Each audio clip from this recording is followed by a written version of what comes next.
тэрээр баг. Залуу дуучин мөнх учрал Монгол улсын гавьяа жүжигчин дуучин Батсуйн зөвлснөөр Хөдөөгийн баясгалан киноны дуугаар уран бүтээлийг гараад эхэлж байна. Залуу дуучин мөнх учралын анхны уран бүтээлийг хийхэд Jaris студи GTL Construction-тай хамтарч ажиллажээ.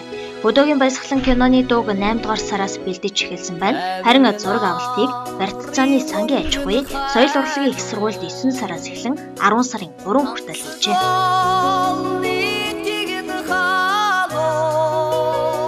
За энэ дууны хувьд бол ерөнхийдөө миний хоол маш их таардаг, бас багасаа дуулж өссөн. Тэгээ өдөө малын аж ахуйд хажууд дуулж өссөн юм дуртай дуу маань байгаа.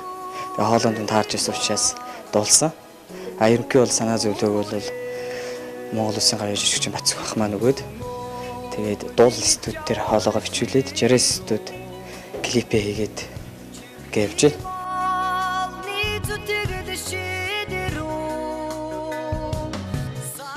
Багаасаа дуучин болохыг хүсэж мөрөөдөж өдгөө соёл урлагийн их сургуульд сурч байгаа хөдөлмөрч хичээнгүй залуу уран бүтээлчийн анхны дуу YouTube-ээр цацагдсан байна. Удахгүй цацалтынхаа хүрээг нэмэх зорилготой байгаа юм. Залуу дуучин мөнх учралын дараагийн уран бүтээл хайрын сэдвтэй дуугдуулахаар бэлдэж байгаа гэлээ.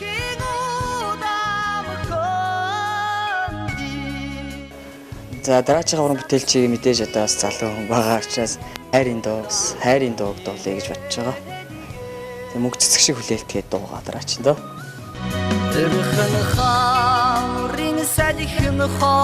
Залуу дуучин мөнх учрал Багдад Захуу аймгийн Авьяаслаг хүүхдүүдийн дунд зохиогддог урлаг соёлын тэмцээнд оролцож байжээ.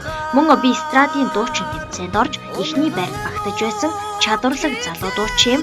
Одоо эстрадын дуучин болохоор соёл урлагийн их сургуульд суралцж байна.